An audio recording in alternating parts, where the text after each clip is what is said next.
සුබ දවසක් ඒවා ඔයාල හැමෝටම. ඉතිං අද අපි කතා කරමු සංසන්ධනය කිරීම ගැන. ඒ කියන්නේ දැන් අද ලෝකයේ අපේ ජීවිත අපි අනිත් අය එක්ක සංසන්ධනයක ඇත්තරම පුරුද්දක් වෙලා ඒක සාමාන්‍ය දෙයක් වෙලා තියෙන්නේ. දැන් අපිට දකින්න පුළුවන් සමාජ මාධ්‍යවල ගොඩක් අය ඒගොල්ලොන්ගේ ජීවිතවල කැපී පෙනෙන අවස්ථා, ඒගොල්ලොන්ගේ ජයග්‍රහණ, ඒගොල්ලෝ සාර්ථක වෙන අවස්ථා, ප්‍රීතිමත් වෙන අවස්ථා, ඔය වගේ දේවල් නිතරම ඒගොල්ලෝ සමාජ මාධ්‍යවල දානවා. එතකොට අපිට හිතෙන්නේ අපි ඒව දැකලා අපි ඒවත් එක්ක සංසන්ධනය වෙන්න යනකොට අපිට හිතෙනවා අපි හැම වෙලාවෙම උන්ට වඩා අඩියක් හෝ පිටුපසින් තමයි ඉන්නේ කියලා.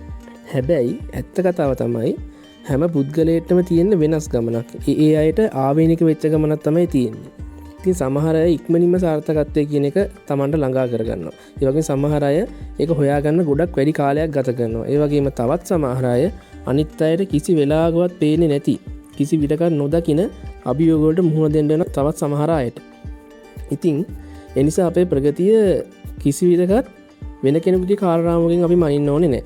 අපේ ජීවිතේ අනිත් අය එක්ක සංසන්දනය කරනවා වෙනුවට අපි කරන්න ඕනේ අපේ ජීවිතය අපිත් එක්කම සංසන්දනය කරගන්න එක.